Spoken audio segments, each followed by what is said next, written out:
Media-eval, a medieval pop culture podcast. I'm Sarah Ifft. And I'm Oliver Brady. And on this podcast, we watch movies, TV shows, and we read books. And we look at how to depict the medieval world. We look at both historical fiction and medieval-esque fantasy. And then we say to ourselves, what does this tell us about how people in our time view the medieval times? Yeah, we talk about what they get right and what they get wrong. And so I'm doing this podcast because I teach medieval history, and my students often come in getting a lot of things wrong, and it's often because they've seen medieval movies. Ollie, why did you want to do this podcast with me?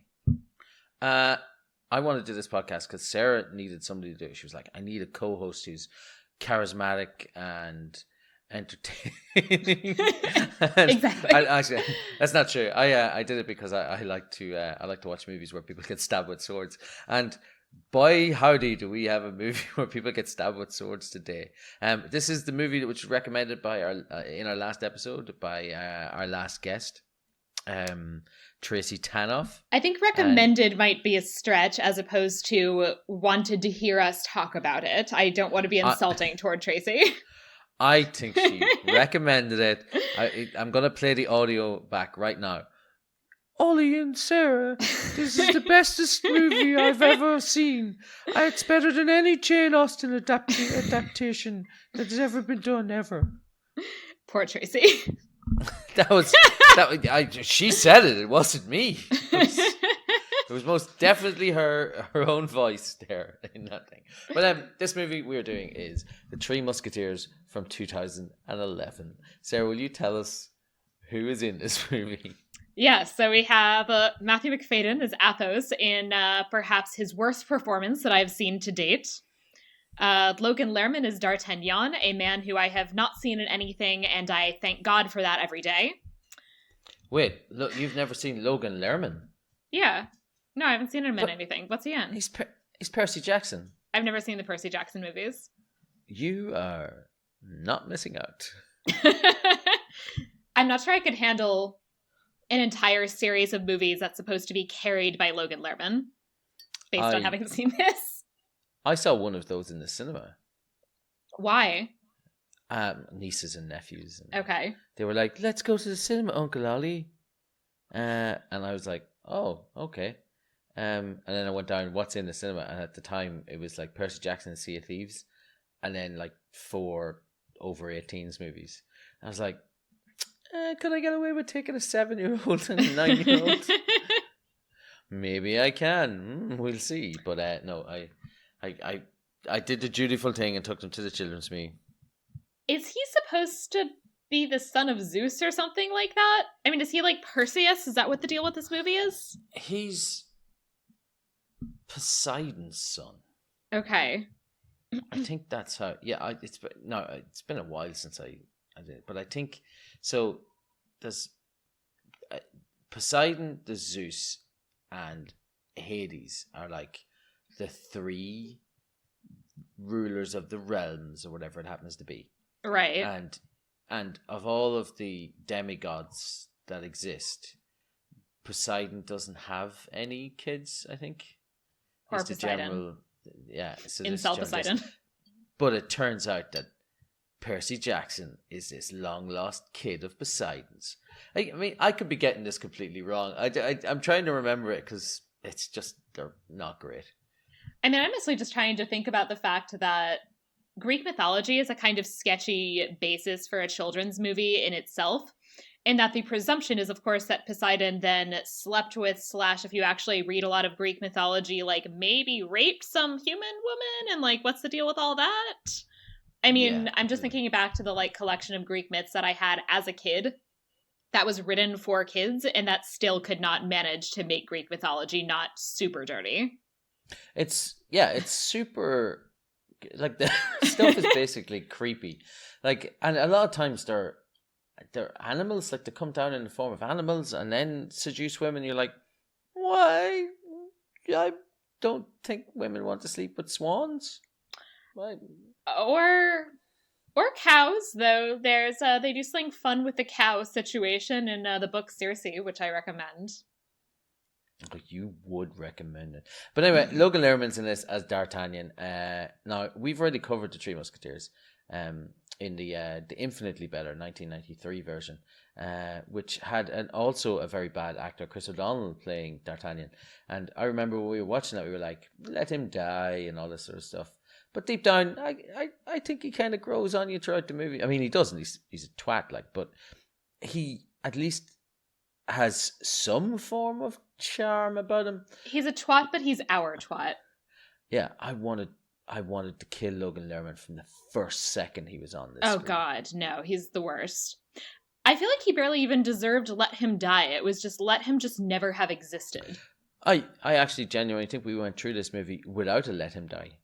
I think we were too bored. Neither of us could get the gumption to be like, yeah, I hope this character dies. It was just like, I hope this movie ends. Exactly. And then when it does, oh my God, we can talk about the ending when we get there. But this movie is one of those movies that just has an end where we've come up on time, so it's time to have an ending, and we're gonna have a stinger, and the stinger's gonna not make any sense whatsoever, but it's definitely gonna be setting up a sequel. And thank God that did not happen. No. So we had Logan Lerman as D'Artagnan, and then who played the rest of the Musketeers, Sarah? So we had Ray Stevenson as Porthos, and Luke Evans, Gaston, throwing back some eggs as Aramis. So I love the fact that you mentioned Luke Evans was Gaston, but you don't mention Matthew Macfadyen, the Sheriff of Nottingham, or Ray Stevenson, who was the Punisher. I've actually never Punisher Warzone seen any of the Punisher things, so I'm actually not 100% sure I've seen Ray Stevenson in something, though I might have. He was in Rome. Okay. Rome. And Matthew Macfadyen I just didn't mention because I feel like we've already talked about him because he's been in a number of other movies that we watched. Yeah. In all of which he is better than in this movie. This is not his finest hour. Then we get Orlando Bloom as Buckingham. I have a lot of issues with Buckingham being in the movie at all. He doesn't need to be in the movie. He just needs to be a shadowy figure that they're fighting against. He doesn't need to be center stage in the movie. He certainly does not need to be essentially the main villain. And what I deeply do not understand about this movie is that so they cast Christoph Waltz as Richelieu and Mads Mikkelsen as Rochefort. And then they decided to give those two very talented actors nothing to do and to make Orlando Bloom our main villain. It beggars belief, because when we first mentioned watching this, I'd fallen asleep the first time I tried to see this. But myself and Sarah were like, "Oh, Christoph Waltz," and then Sarah was like, "Mads Mikkelsen." We're all mad about Mads. Yeah. And then the two of them are sidelined so much that it's kind of ridiculous. It's very disappointing. Yeah. Yeah. And then we also have Milla Jovovich as Milady de Winter. After we finished watching this, I was like, Sarah mentioned that the movie was directed by Paul Anderson. The shitty Paul Anderson. The shitty Paul Anderson. And then it dragged up a memory of me, which was like, I think they might be married. So Sarah looked it up for us, and yeah, Milla Jovovich is married to Paul W.S. Anderson, and that makes a ton of sense because her character has been fleshed out, as they say, and yeah, she's basically become a ninja in this movie. It also might explain why her boobs have more character development than most other people in this movie.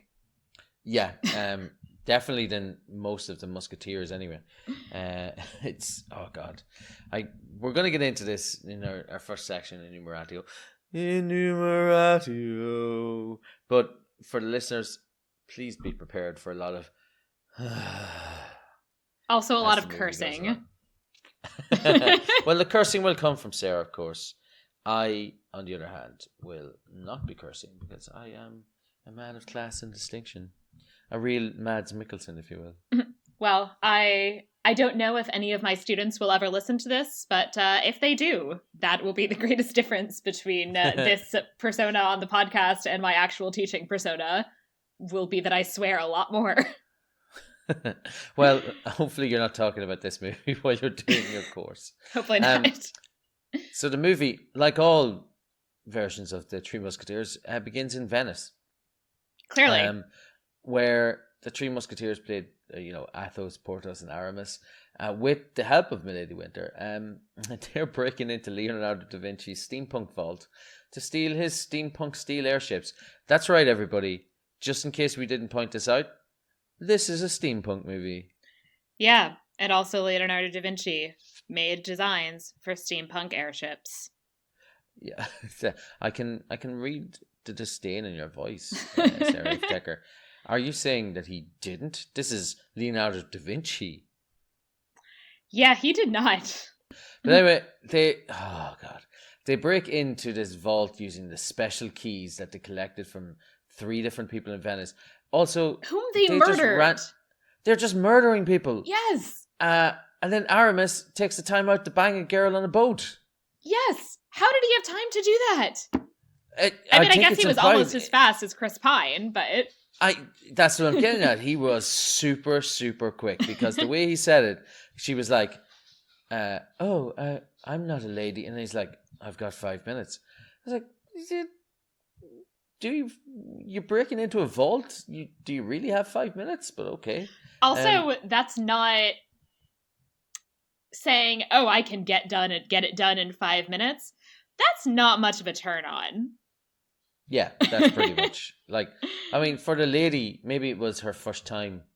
And as we know from Outlaw King, that a 2-minute Chris Pine is enough to get a girl off in 2 minutes. Apparently. During her first time.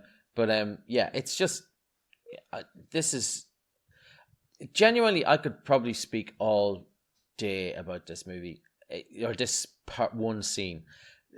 They're randomly killing people. They're all crazy, super good assassins. There's a point where Porthos has been caught for being a spy, and then he basically does a Rorschach.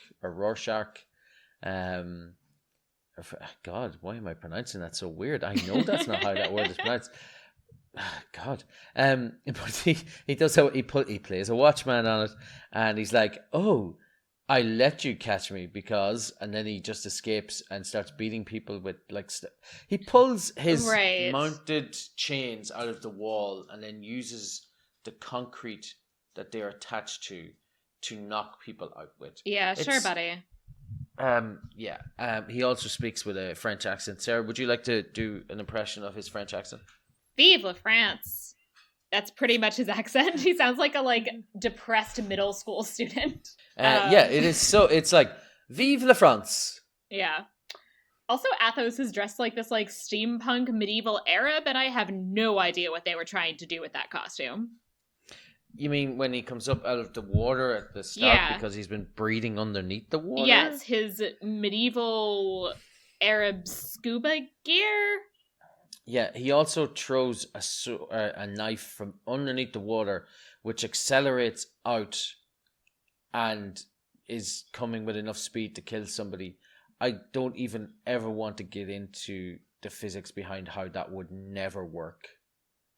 And his arm speed would, just to put things into context, he would have to throw his arm forward as if he was pitching a baseball at 200 miles an hour. To be able to get a knife to leave water and accelerate out the way it does. It's nonsense. Is your particular hatred of steampunk rooted in the ridiculous physics, in part? A lot of it is, okay. A lot of it is... Right, see, I don't want to get into too much steampunk, because we're not going to have to come across a lot of steampunk on Media-eval.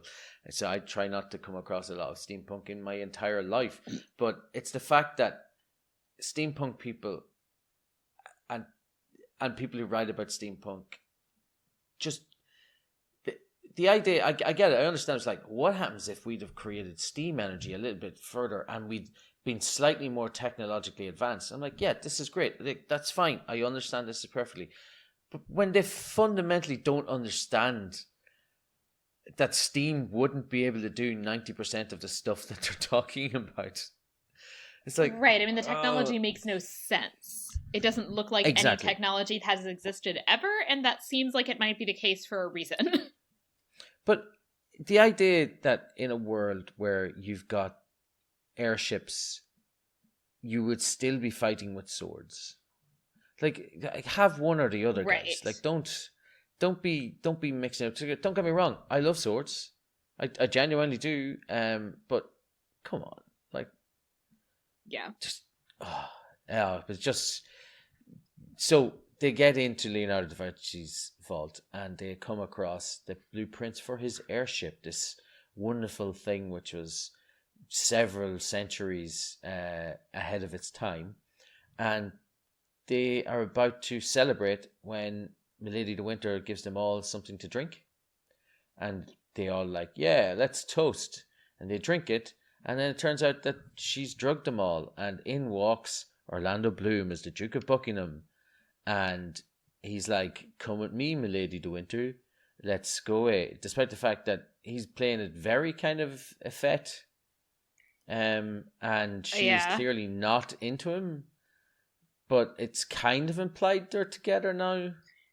Right, and that she'd been with Athos previously and now is dumping him as well as betraying him, I guess.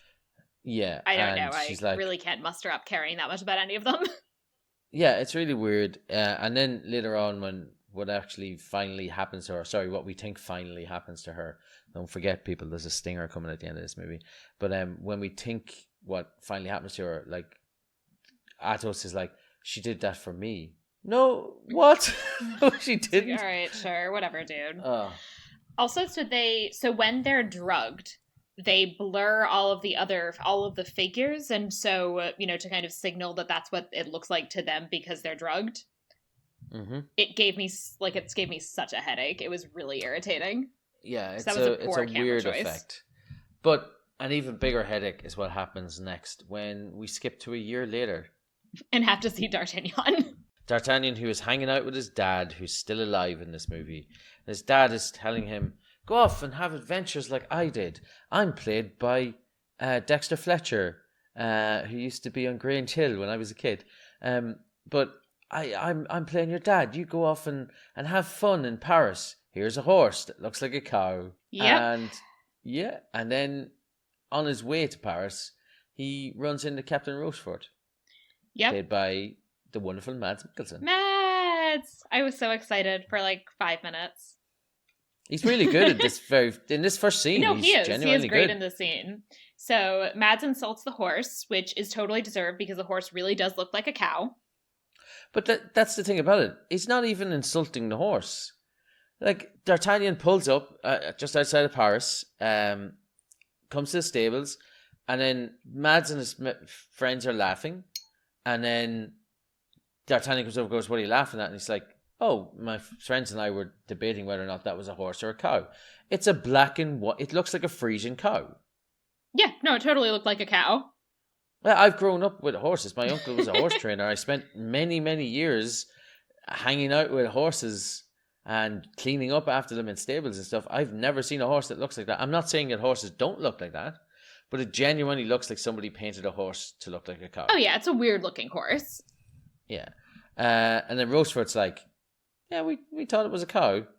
And then and then D'Artagnan challenges him to a duel, and as he turns around to take off his cloak he's wearing, and he turns back, Rochefort just shoots him. As he should.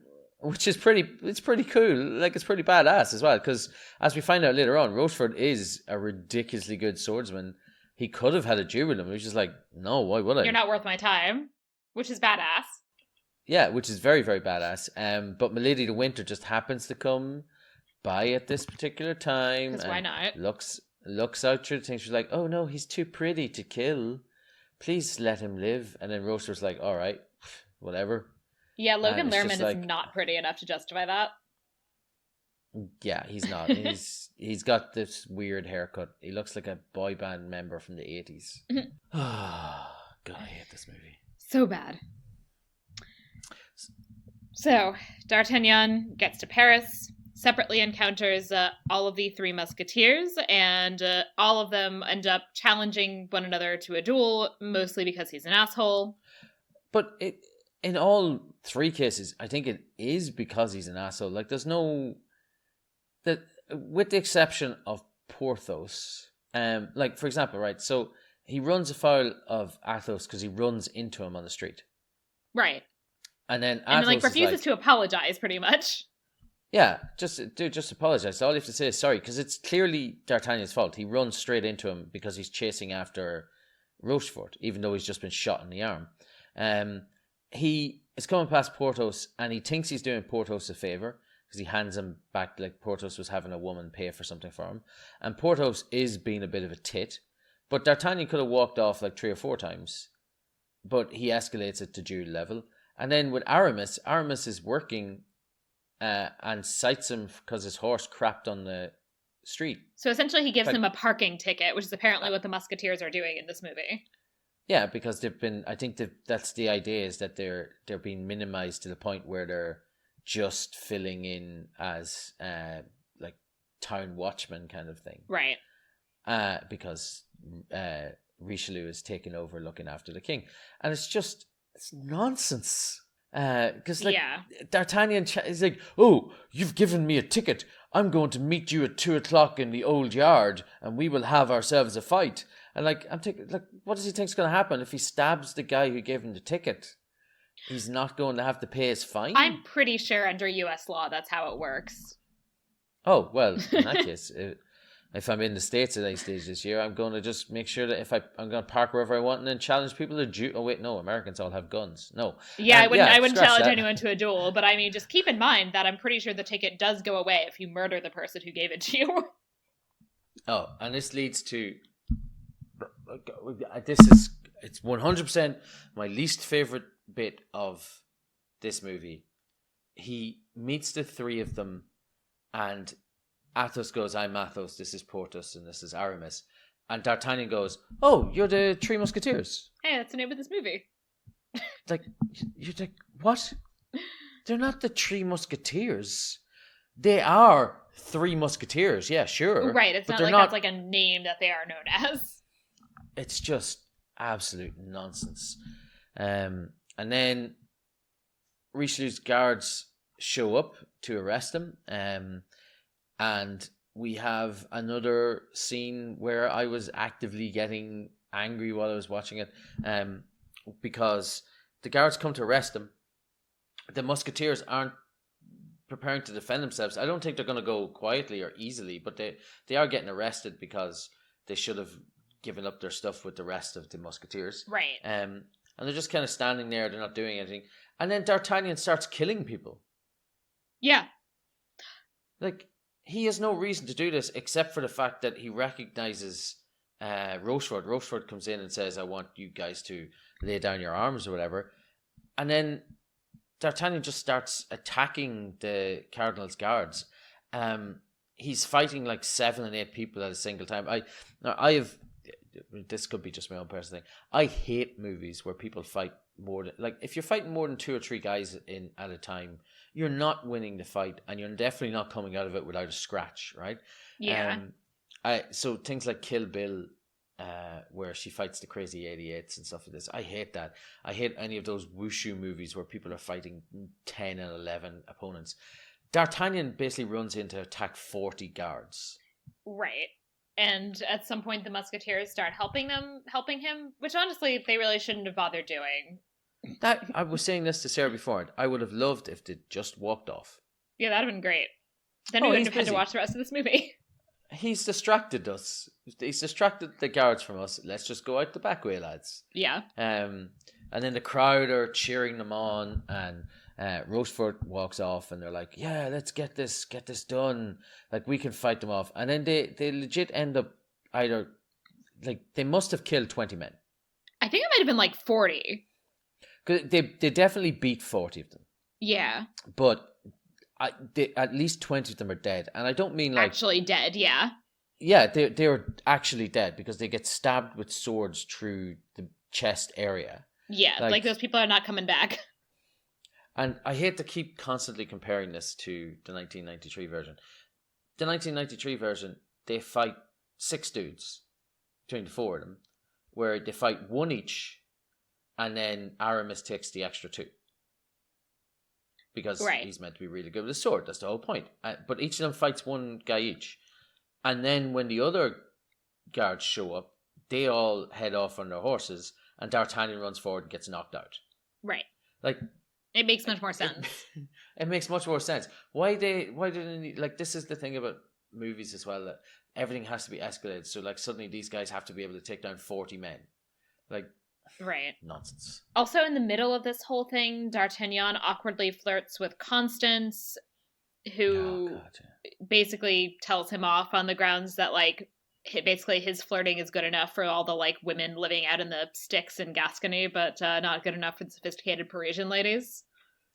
What is it he says? She said, are you always this full of yourself? And then he says, only on Tuesdays or with beautiful women? Yeah, something like that. It's a dumb line. Because it definitely comes back at the end. It does. He's like, only on Tuesdays or with beautiful women. I think she says, are you always this forward? And he's like, only on Tuesdays or when it's with a beautiful woman. Yeah, something like that. Oh, God, it's just... But after they've killed all of these guards, the next day, I'm assuming it's the next day, the 4 of them are summoned to see King Louis the 13th, and Richelieu's like, we should really severely punish these people. Richelieu played by Christoph Waltz, by the way. Right, because they killed 20 people. Yeah, and Queen Anne and Constance, who had met D'Artagnan during the fight, is waiting there, and D'Artagnan's trying to do it, flirting with his eyes at this point. It just looks so bad.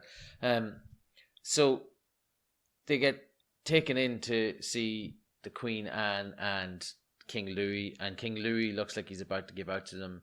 We're going to get to King Louis in a second in this movie. Oh my God. But Queen Anne comes in and is like, I heard it was quite the scuffle. And then King Louis's like, ha ha ha, boys will be boys. Yeah, and it's this whole, like, gross dynamic. So essentially, Constance, inexplicably and with zero character development whatsoever, apparently now wants to fuck D'Artagnan. So she then basically, like, talks Anne into encouraging leniency, and then Louis agrees to the leniency because he wants to, like, finally fuck his wife. I'm uncomfortable with the use of the flagrant use of this word, the F word. So make love is what I would say to both of these, because I would never swear. That's not how I would describe any of these relationships. I refuse to give that terminology to any of these people. They're both perfect matches, and they would like to make love to each other.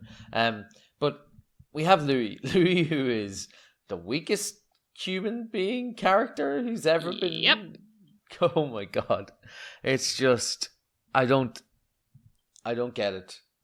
I don't understand it. I don't understand what the hell is going on with this. He's playing it.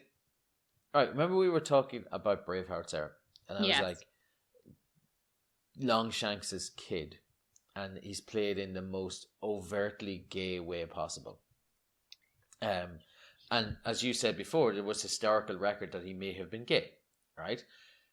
And they haven't played this overtly gay character because they couldn't just come out and say it, right? I mean, overtly gay in the sense of, like, the worst possible stereotypes, and basically being, like, mincing and effeminate, yeah. It's a negative stereotype to right, put on. As opposed to, like, if you want to make him gay, just, like, have him make out with a dude. 100%. Just have him do that, right? He's gay, he's gay. That's what we want. That's what happens, and that's what he was in real life. This movie does roughly the same with King Louis, where he has no backbone. He's apparently completely idiotic. He's very interested in fashion, but he's not even, like, a trendsetter in fashion. He's a big follower in fashion. He's following 2 years before, and he's looking at other people. Like, he's looking at Buckingham's clothing, and he's wanting to. And it's just, it doesn't need to be this way. Like, again, harping back to the 1993 movie, he was a kid, played by a kid because he was a kid in real life. Right. Yeah. I mean, he seemed kind of like immature and silly and like not maybe a great ruler, but, basically he was, but there wasn't anything that wrong with him except that he clearly just didn't quite know what he was doing. Yeah, exactly. Whereas in this, Queen Anne, I think she's, I think she's given him the eye a few times. Like, there's definite like she wants him to do to her what he's clearly pretending that he wants to do to her, if that makes sense. Right. She's effectively saying to Constance, "I wish Louis would be more assertive with me when we're alone and all this sort of stuff." You're like, yeah, I get that, but there's no reason for him to not be assertive when they're alone. It doesn't make any sense whatsoever because they're being played by people in their 20s here. Right. It worked much better in the other movie where they were clearly like awkward and 15 and like neither of them really knew what sex was. Exactly. So then we have effectively the king and queen, and they're a good match, but Richelieu doesn't want them to be a good match, and he thinks he's got a good way of defeating Louis. And what he's going to do is have Milady de Winter plant evidence that Queen Anne has been having an affair with Buckingham. Right. So she has a kind of, dumb steampunk parkour situation where she plants some fake love letters and then steals Anne's diamond necklace and hands it over, I guess, to Buckingham.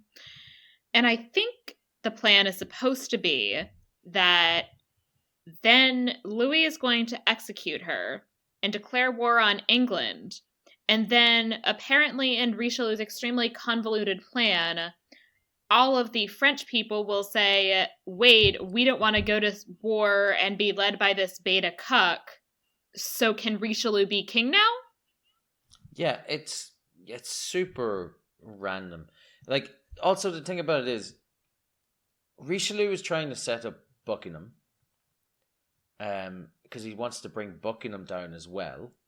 So the idea is that Richelieu wants a weak England, so he's setting it up so it looks like Buckingham is having an affair with the French Queen, which will lower Buckingham's standard or standing in Britain, while at the same time lowering King Louis' standing, so that they'll revolt on him when he tries to go to war. At the same time, Buckingham seems to be playing two different sides as well. Like, this all comes to a head when they have a meeting with Buckingham, and he shows up in the airship that he's built in the last year. Right. And then it also, like, the whole additional issue is, of course, I'm sorry, why does Richelieu think that all of a sudden then all of the people of France will say, no, can this cardinal dude be the king now? Yeah, it doesn't make... Right. Richelieu is so badly set up in this movie. Like, he's meant to be the power behind the throne, but he doesn't make any sense. So I said Milady de Winter breaks in doing all this steampunk stuff and plants the letters. At the same time, and this is where the timeline kind of gets a little bit buggered up for me, because in comes Buckingham and he's got a steampunk airship and he lands it, and Louis says to Richelieu, I don't know why he's saying it to Richelieu, why don't I have one of those?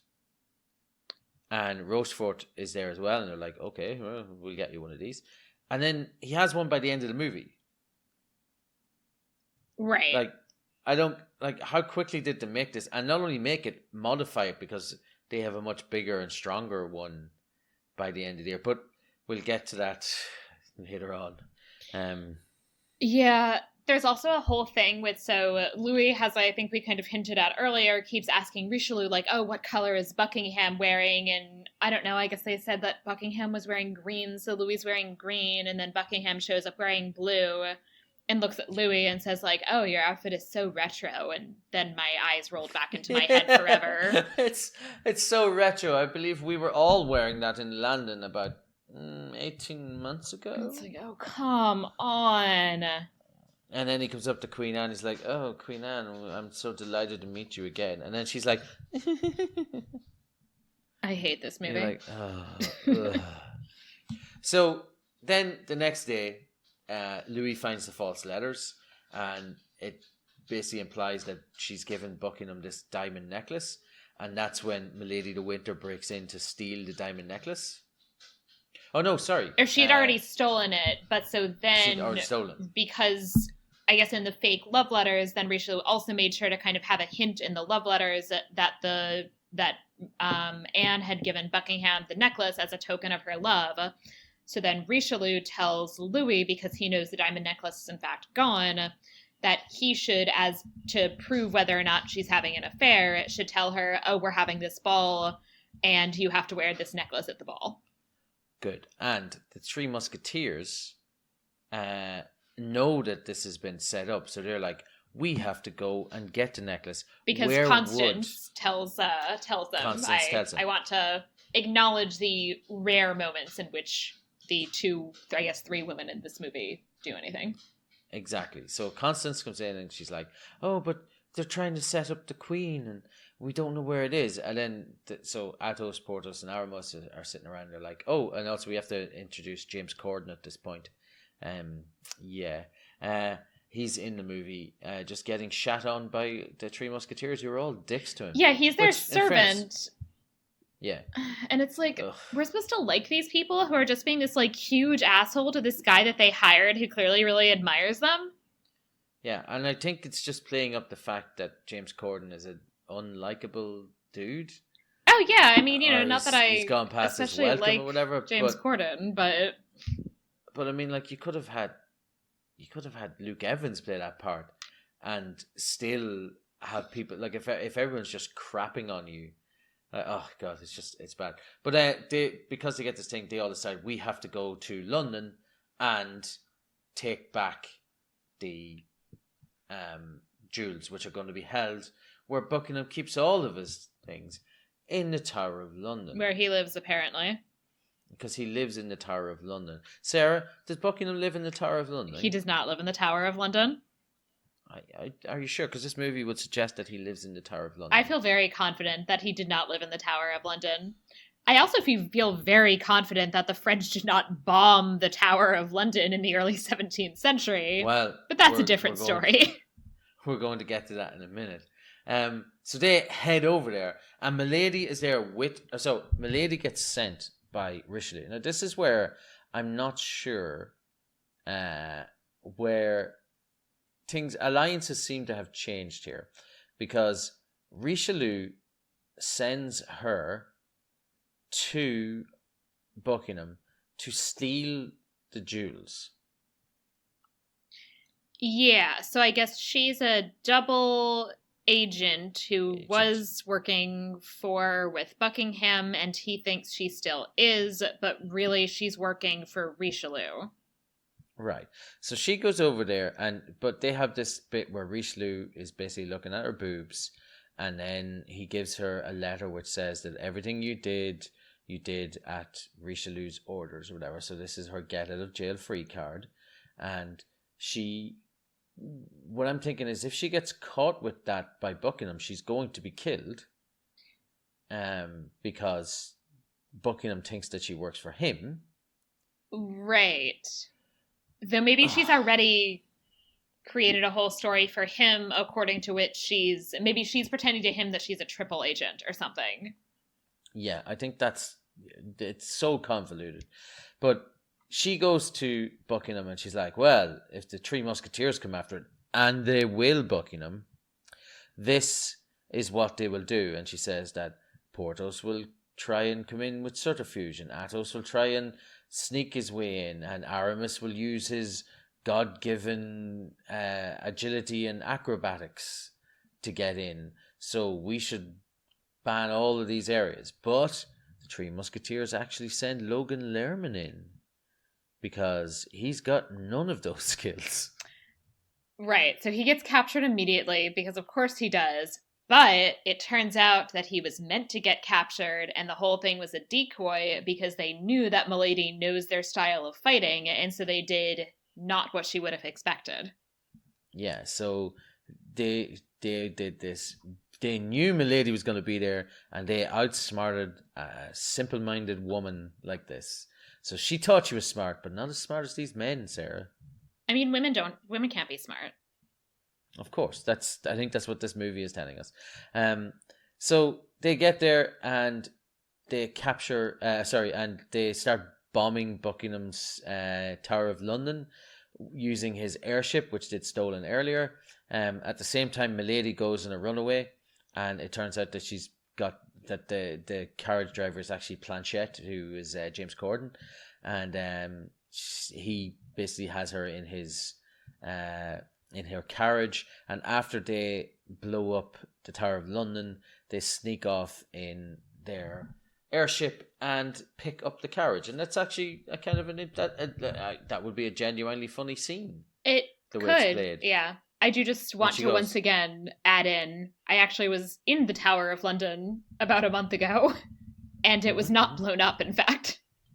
Are you telling me this was not real? No. Oh, wow. There is a bit where the reason I like this, she goes, "Where are you taking me?" And he just goes, "Up." And she goes, "What?" And then the ship takes off. And I think that would have been funny in another movie. But the fact that both of these people deliver it with zero feeling, it just, ugh. Yeah. So they capture Milady, they get the necklace from her. At that point, Athos, her ex, is supposed to kill her. And instead, she jumps off the ship to drown / be crushed in the water below.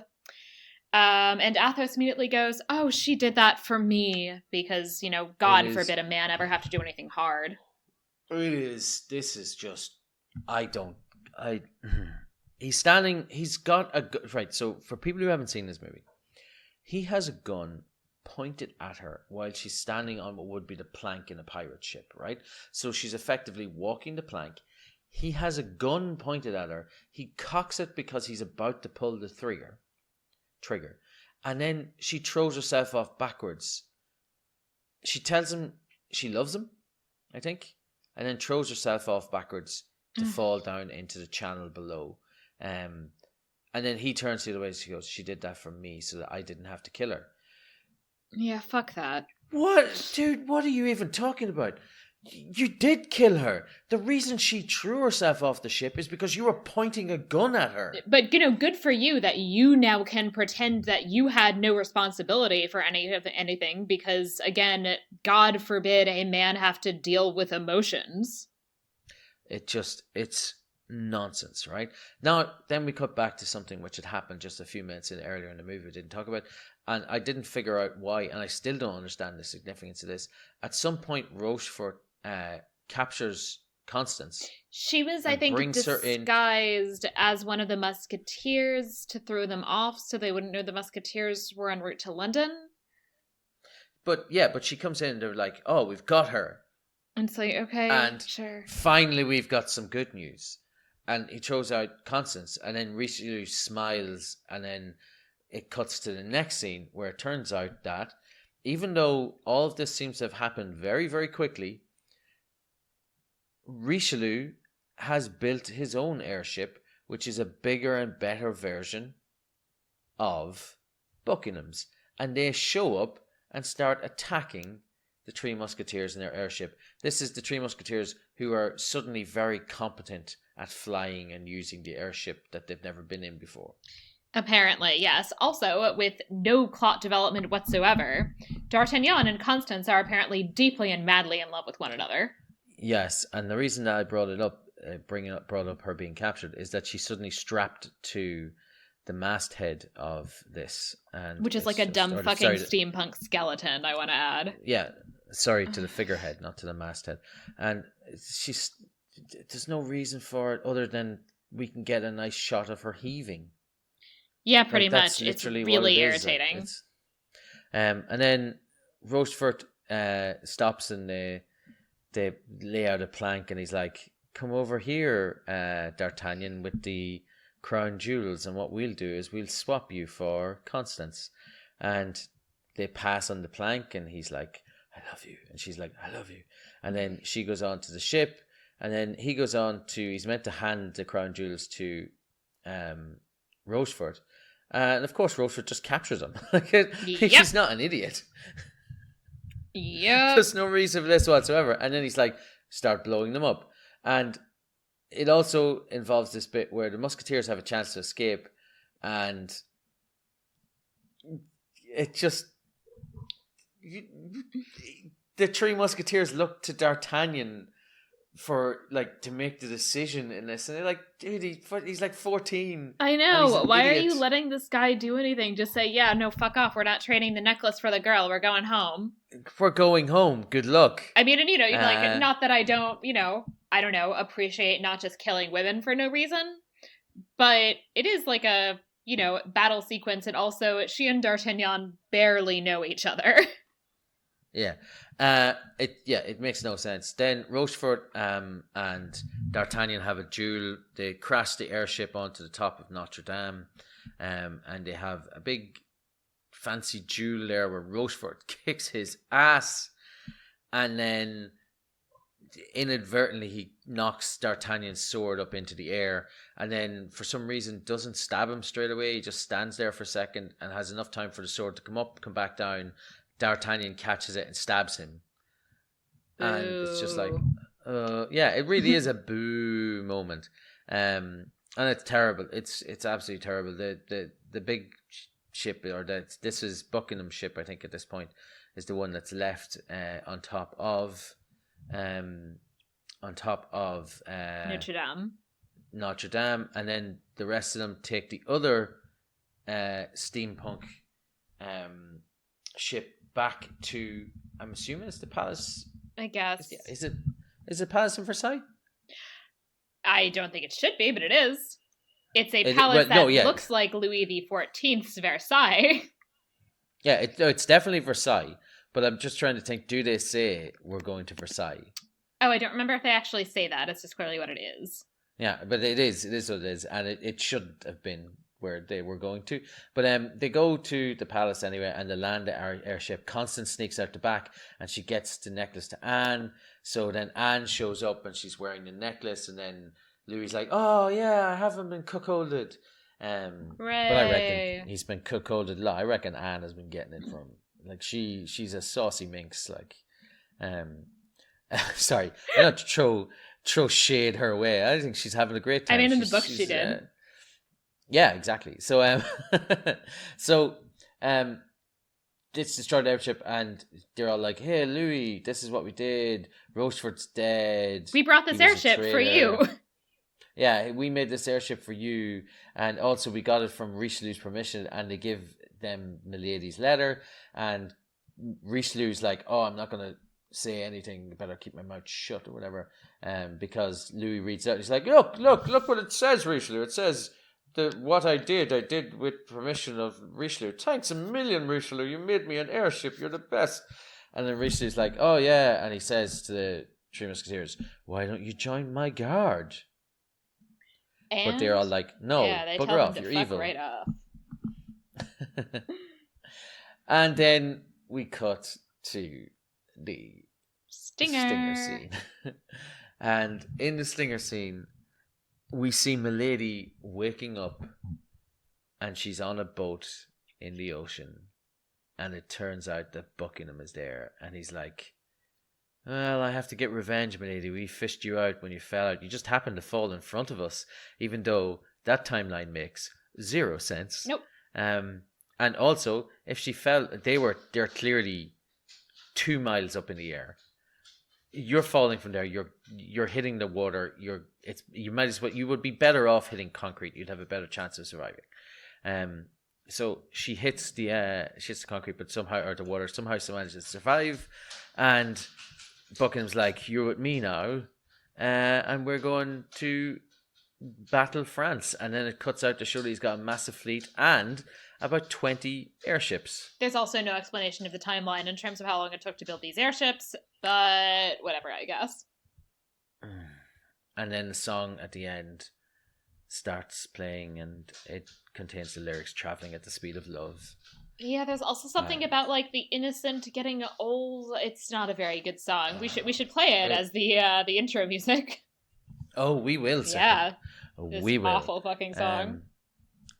It's an awful, awful movie. Just in case people don't realize that this is, I think this is worse than Legend of the Sword that we've done.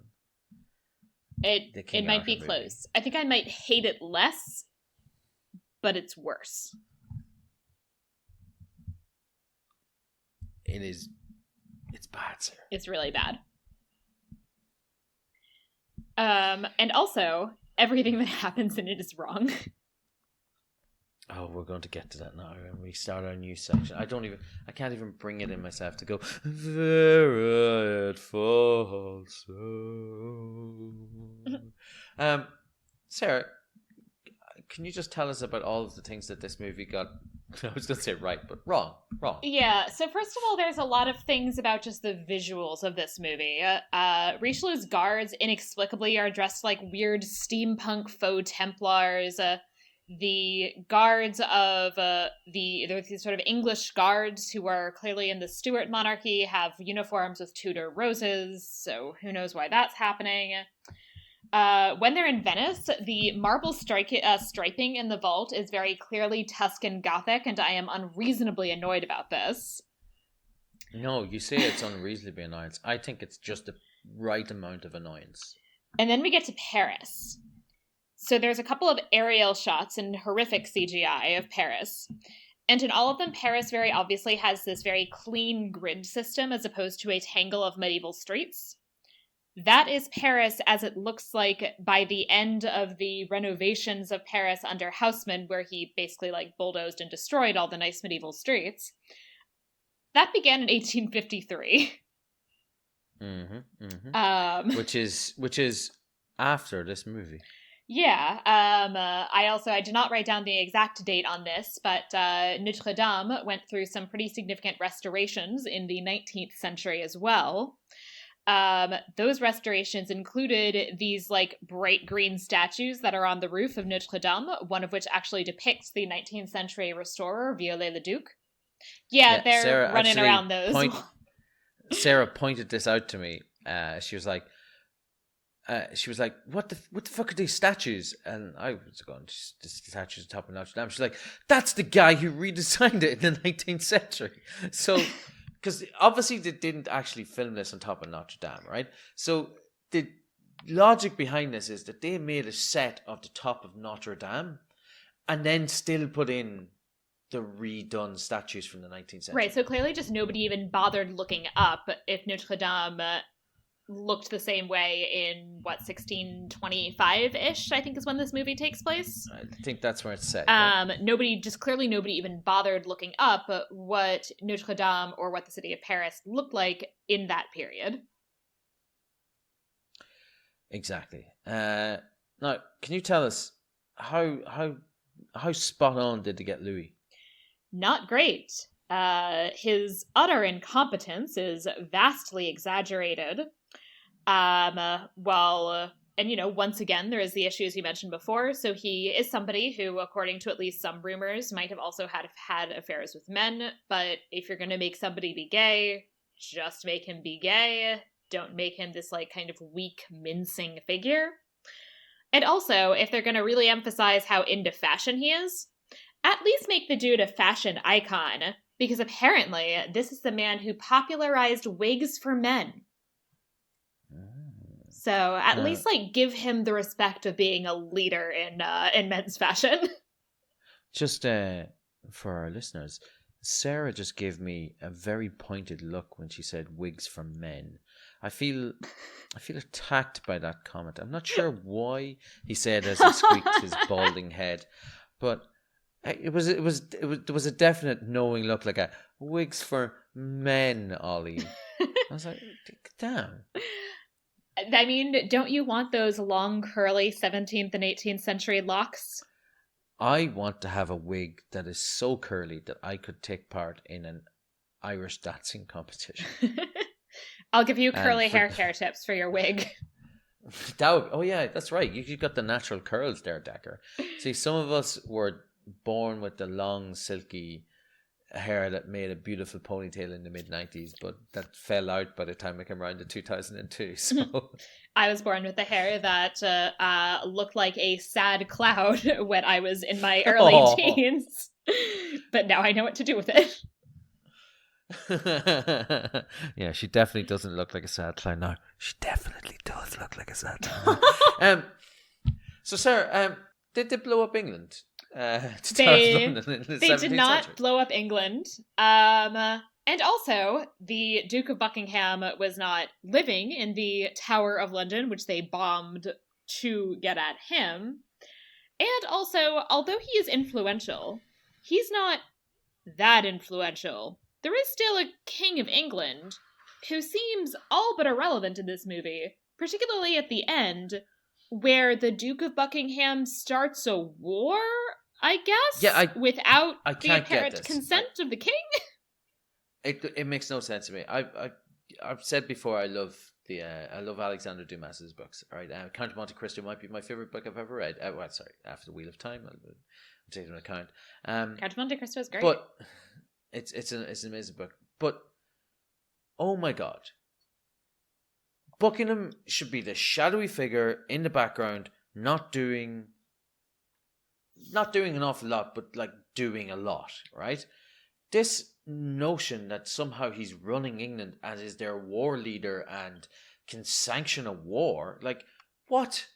Yeah, like it makes no sense whatsoever. No, I will say though, I'm just going to give them props for like exactly one thing, which is that I looked up some pictures of Buckingham, and Steampunk Orlando Bloom kind of looks like the Duke of Buckingham. And he's a dedicated follower of fashion, obviously. So honestly, I will say not the worst casting. Good job, guys. Good job in getting somebody who looks like a character that's not really needed. Did they get anything right? So I would say there's a couple of things they got right that they brought in from the book. So apparently the beef between D'Artagnan and Rochefort does in fact start with Rochefort insulting his dumb horse. So good on them for that. And the whole thing about like Richelieu's pardon to Milady and D'Artagnan then stealing the pardon, that's also in the book. There is, however, a bunch of other things that are in the book that they screwed up. So, for example, in the book, Anne really is actually having an affair with the Duke of Buckingham.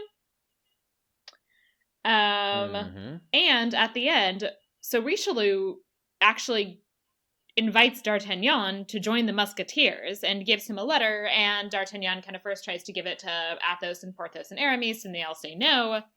And then D'Artagnan takes it and joins the Musketeers. Yeah. Now, you mentioned as well here that Anne is definitely, having an affair and making love to Buckingham. And that Constance is married, right? Right, and yes. the lady kills her, right? There's a TV show. There was a cartoon TV show I watched as a kid called The Muskehounds, right? Which were dog versions of the Musketeers. It was a French cartoon. I want to watch this more than anything else that has ever been made. Yeah, and in this, if I remember correctly, it's been a long, long time since I watched it. Is that Murphy yawning in the background because he knows you're talking about Murphy. dogs? And he's like, "Oh, are you saying hound? Sure, I'm a hound." Sure. He's coming over and I'd say hello. But in the Muskehounds, D'Artagnan is in love with Constance, and Milady de Winter kills her, and that's what fuels his need for revenge. Right. Against Milady. Milady, who is played by a cat. Although that then raises a lot in terms of the relationship between Milady and Athos. Yeah, that I don't think they bring that up. Just I think they're just friends in it. But yeah, she's played by a cat. Everyone else is a dog. Richelieu, I think Richelieu is played by an Afghan hound. Oh. Like they're cartoon versions, but he looks like it definitely. If I remember correctly, is definitely got an Afghan hound. Porthos is a Saint Bernard. Aramis, the attack one, is like a Doberman. I can't remember what Athos is. Dogtanian. It's Yeah, D'Artagnan's a Dogtanian. beagle. That's what they call him. They call him Dogtanian. D'Artagnan, Oh. yeah. D'Artagnan and the Muskehounds. Oh. That sounds adorable. Muskehounds are always ready. One for all and one for all. Muskehounds are ready. That's the team tune. I desperately want to watch this. Oh, my brothers watch this religiously, which is to say we watched it every Sunday. Oh, Planchet is a bear. Planchet is a bear, yeah. No, is he a bear or is he a big, friendly mountain dog? Wikipedia says he's a bear. Oh, well, it's been a long, long time since I watched it. I remember him being the big, fluffy, white mountain dog type thing. But yeah, he could have been a big bear. Yeah. Opie also apparently realizes we're talking about dogs and is saying hello. Oh. Well, this was a lot of fun show. Did Milady get a pardon? Yeah, so that whole thing with like that Richelieu gave her that kind of blanket pardon, and then D'Artagnan or somebody kills her, and then D'Artagnan passes it off as his pardon for having executed Milady. So that whole thing is actually drawn from the book, which I will say I did not realize that because I honestly thought it didn't make much sense that you would give somebody a pardon without writing their name on it. But sure. I love that whole mechanic though of somebody writes a letter without putting a name on it, and then somebody else uses it. It's like, well, I don't know what you expected. Yeah, exactly. Sarah, is there anything in this movie that you think would be worthy of us doing a Historia Veritas? So I actually wanted to talk about the man who I believe in particular would be turning in his grave if he knew that this movie exists. And that is Buckingham.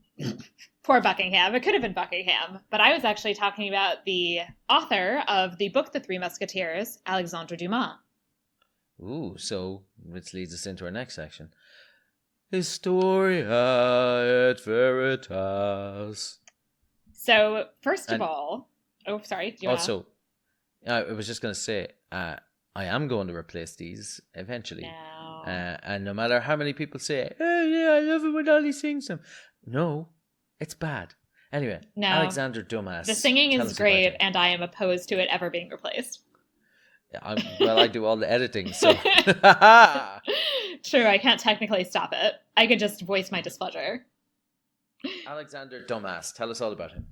So, first of all, one of the things that I do want to actually point out that might not be expected for a number of people is that Alexandre Dumas is actually not a white dude.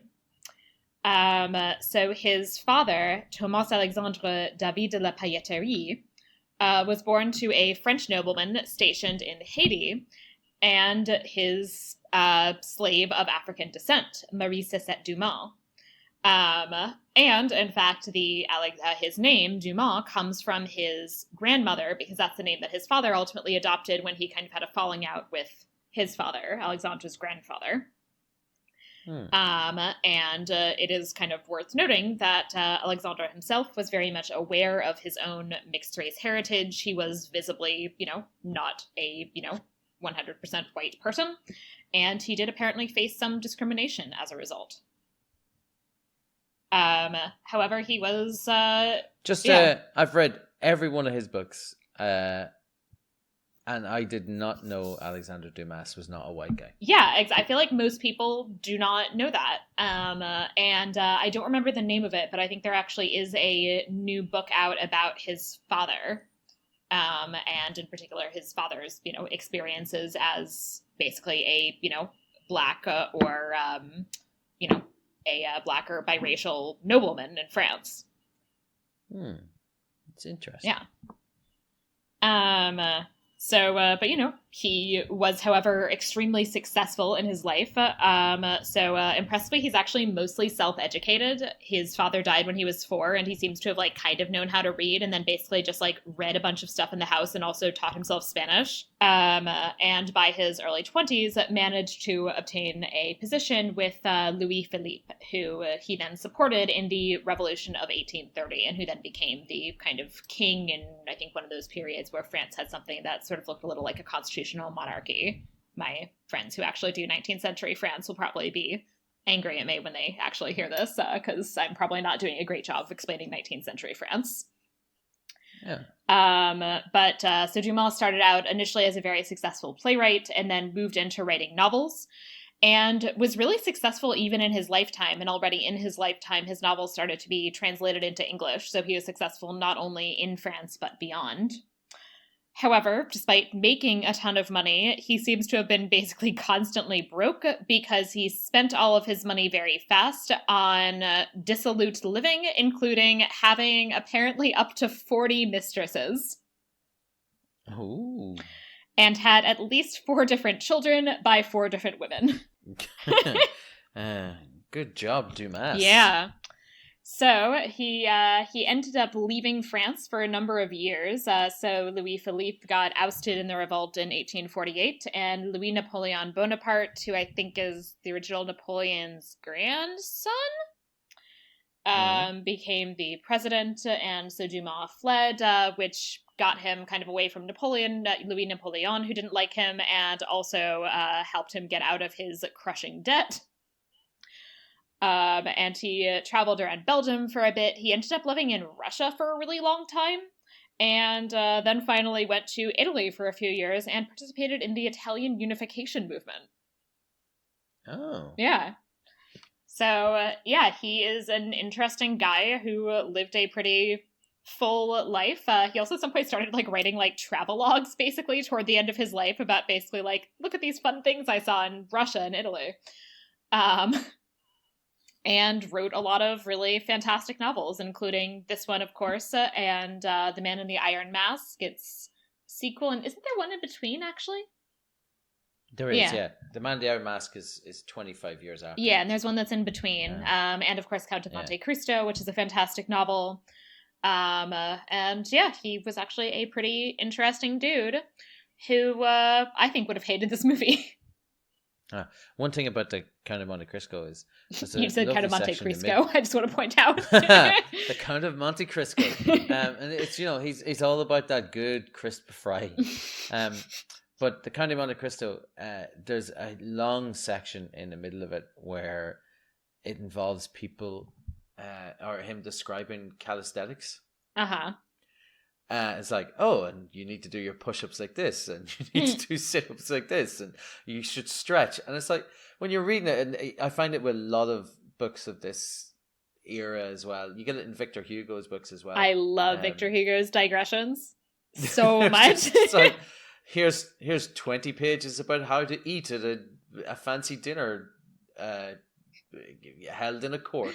Like, this is interesting. I didn't know any of this. Yeah, and for those who have only seen the musical of Les Mis and have never read the book, at the climactic scene in the sewers, it just says they go down, and then he's like, and now I'm going to write 100 pages with the entire history of the Paris sewer system.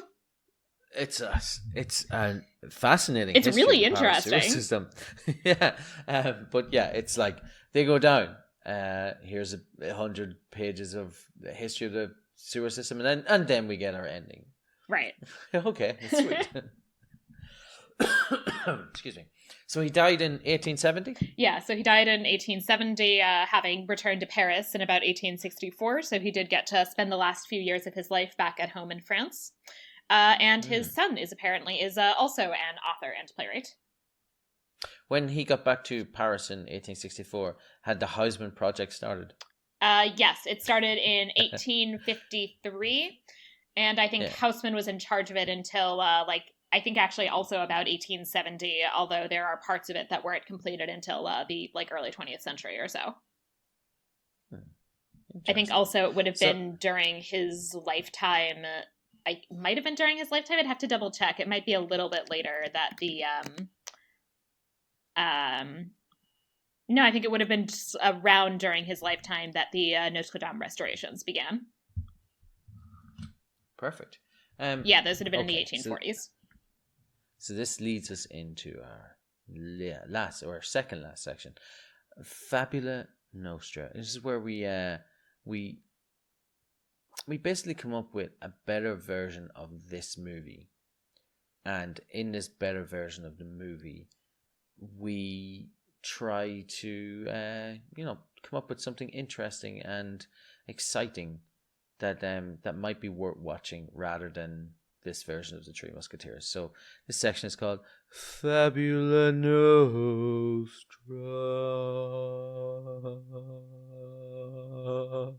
See, that was genuinely really good. It was beautiful. Yeah. Beautiful, Sarah. See, you should keep going.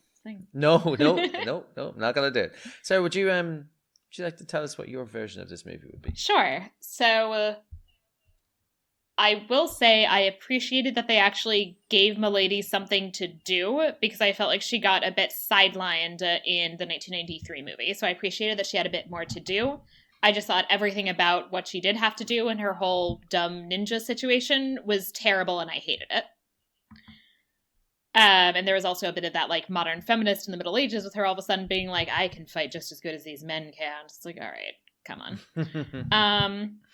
So instead, inspired by that, and inspired by the fact that, honestly, in this movie in particular, the Musketeers are giant assholes, I would like to make a movie where Milady is, in fact, our kind of hero or anti-hero, but who the movie, in fact, revolves around.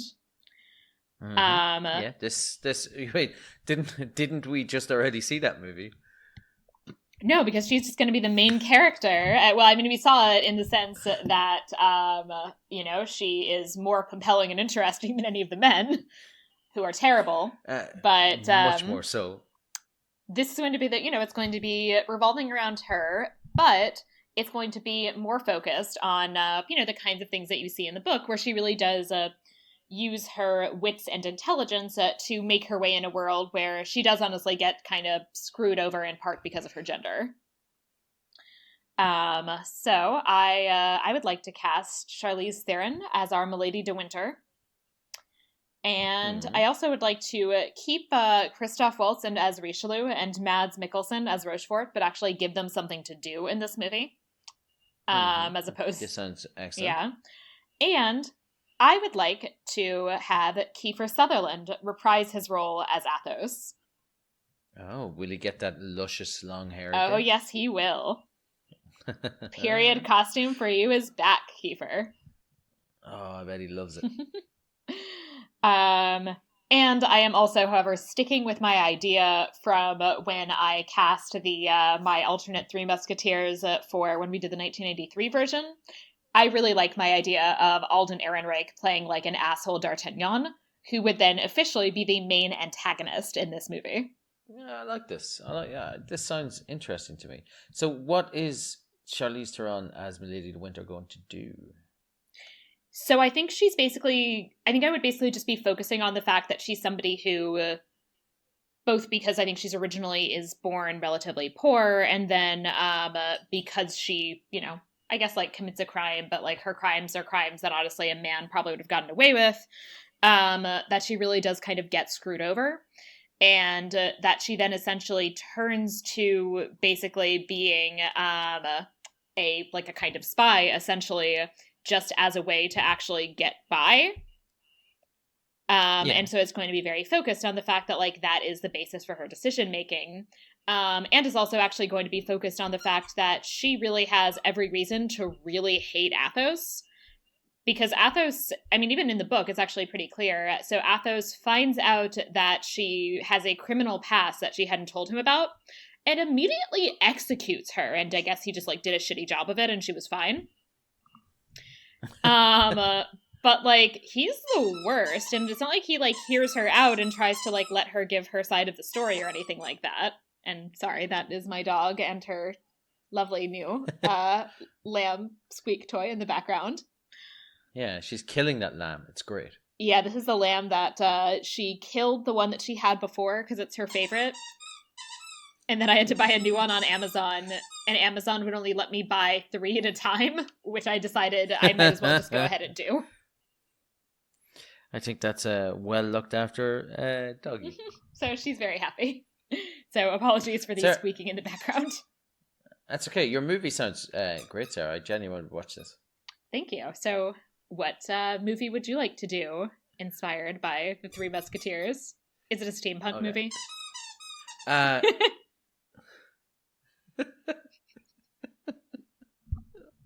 I may have cut this out. I may not have. But that was the loudest set of squeaks. It was so loud, it came through my earphones and was being picked up on my... Like, that's being picked up on my audio, Sarah. And I've got noise-reducing headphones that don't allow that to happen. I don't know why it's so loud. It's such a high pitch as well. It's perfect. Right? But, so, I'll be able to cut out most of that noise. Now, it's funny you should mention steampunk, because what I've been going over in my head is that I love the Three Musketeers. I don't want there to be another version of the Three Musketeers for a while.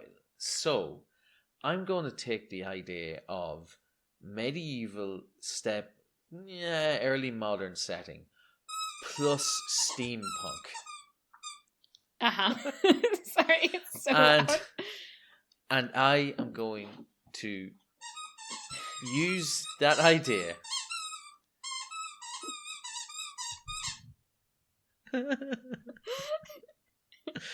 to make a version of the video game Dishonored.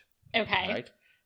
But I'm still going to bring in a little bit of Three Musketeers into it, right? So the main character or one of the main characters in Dishonored is a guy called Corvo Attana, and he was the Queen's bodyguard. Okay. So I'm going to have this be an older D'Artagnan as the Queen's bodyguard, and I'm going to have him be played by Keanu Reeves.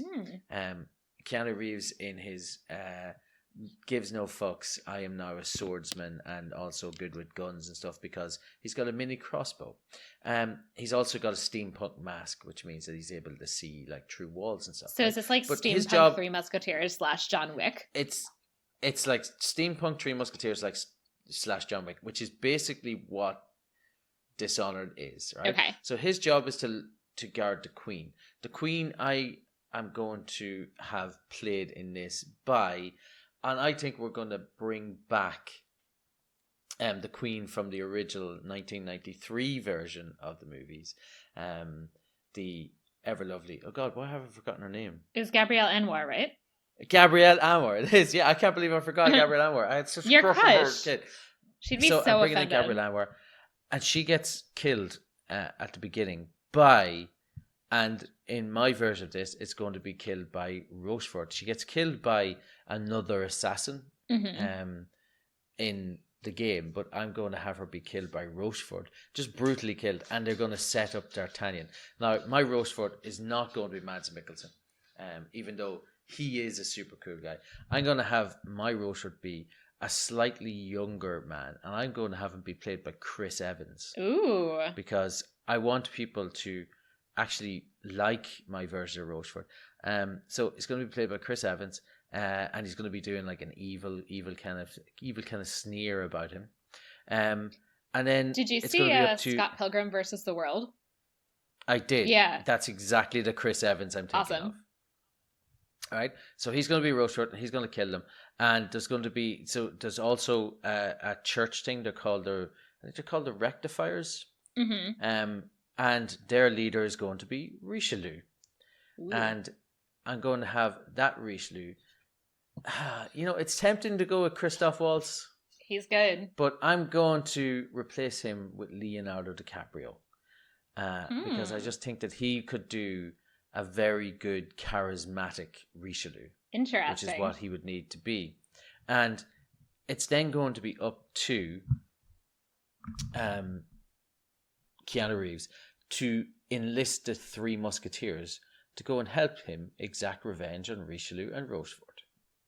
And they're going to do it in a steampunk setting. Because to the best of my knowledge, the only steampunk I've ever enjoyed is the Dishonored games.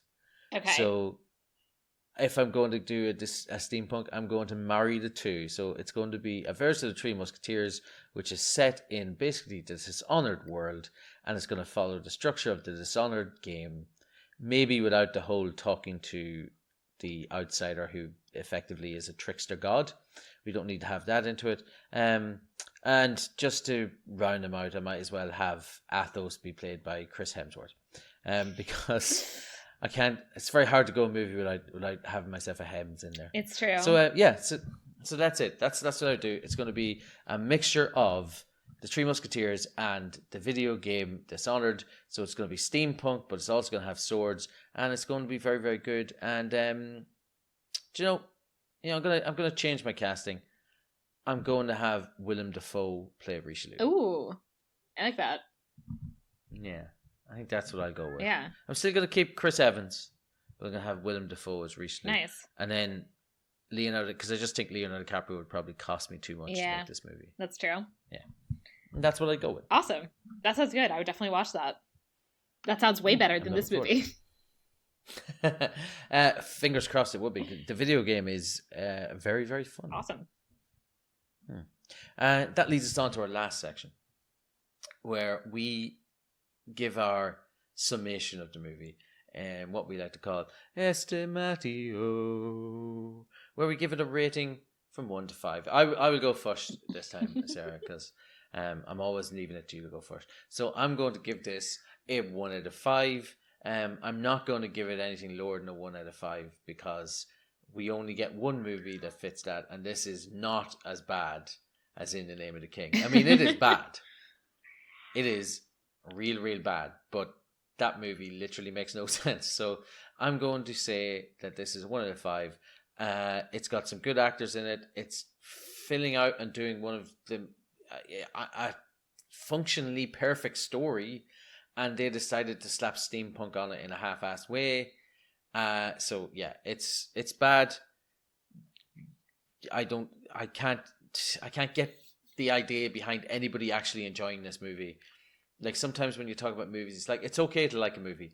It's okay to not like a movie. Different people like different things. But I genuinely can't picture in my head the person who really enjoys this movie. 1 out of 5. Bad movie. So I am also going to give it a 1 out of 5. Honestly, in part, I was mostly just horrifically bored through the entire movie. It wasn't even that I hated the characters. I just deeply didn't care about any of them at all. Mm-hmm. Which is obviously the sign of a not very well done movie. And they're just... Yeah, I feel like I honestly can't remember that many other movies that I've been so thoroughly uninvested. I mean, at least in some movies, like, I hate them and they're dumb, but at least I have, like, somebody that I'm kind of rooting for. Here, I just deeply didn't care, and I just wanted it to be over. Also, apologies, there's some cat yowling in the background. My animals are in solid form today. So I would say the only reason, honestly, that I'm sticking to this one being a 1 out of 5 ultimately, and not giving it a 0 out of 5, which I believe my 1 0 out of 5 remains King Arthur Legend of the Sword, is still that King Arthur Legend of the Sword does have a special place in my heart, so to speak, for the extent to which as a movie it just hates women. This, I will say... I appreciate that they give Milady a little bit more to do. I think, however, that the romantic relationships, by the way, really are extremely poorly done. And I think the extent to which really the only portrayals of women are very much presented as either them being in relationships that make no sense and are in no way justified, or essentially doing some combination of kind of using their sexuality to destroy men, which is basically what Milady does, is not great. So I certainly do not want to say that I think this movie does well in terms of gender, but it does, however, pass the ifft Decker test, which gives it the right to at least receive a 1 out of 5. Perfect. So for passing the ifft Decker test, and also, just admit it, Sarah, it's because it's traveling at the speed of love. I have always wanted to travel at the speed of love. I don't even know. Is that fast? Is it slow? You're the physicist. You tell me. But love can't be measured in terms of meters per second. Like, according to this movie, it can. This movie gets everything wrong. That's actually the speed Sarah, that the steamships go at. It's the speed of love. Well, that would explain why they're able to get everywhere immediately. Exactly. Sarah, would you like to talk to our listeners? Of course. So, dear listeners, please follow us on iTunes. Please rate and review us on iTunes/Apple Podcasts. You can find us there, as well as on most other podcatching apps, just of various kinds. We also would love for you to join our Facebook group that we have now. We are really hoping to kind of continue to keep developing a fun community there for people to talk about the Middle Ages and medieval media. So we would love to have you join us. Also, we would love to hear from you, so please contact us via email. We are at media.evalpod@gmail.com. That's media.evalpod@gmail.com. And you can also find us on Twitter at Media-eval. You can also find me on various spots on the internet at Sarah ifft Decker. And Ollie, where else can they find you on the internet? Yeah, you can find me at my other podcast. It's called Best Acquaintances. It's where myself and my best friend Emily, and we just interview people that we've met in various Facebook groups and stuff, and they're all very interesting and fun episodes. So that's where I met Sarah. And it's just it's a great little podcast where everybody gets to tell their little stories. We also have a Facebook group, so just look up Best Acquaintances podcast and just join the nicest group of people on the internet, just being nice and happy to each other. Now, that's not me throwing shade at the Media-eval podcast group, but yeah, there's a lot of overlap. Both of those I groups. think there's a lot of overlap. Yeah. So it's that. In Best Acquaintances, you could just have a general nice community, and in Media-eval, you can have a nice community that specifically talks about the Middle Ages. That's pretty much the difference between them. In Media-eval, you're going to get medieval related stuff. In Best Acquaintances, you're going to get Tato Crisp related memes. And Harry Potter conversation. And Harry Potter, well, of course. If there was a way we could work Harry Potter into this, Sarah, we would definitely have a Harry Potter episode. We could have a kind of side episode at some point about the Latin and Harry Potter. We could do that. Or we could just do like the Fantastic Beasts ones, just as like a little separate, because you know, I kind of have a soft spot for the second movie that everyone else hates. I didn't hate it that much.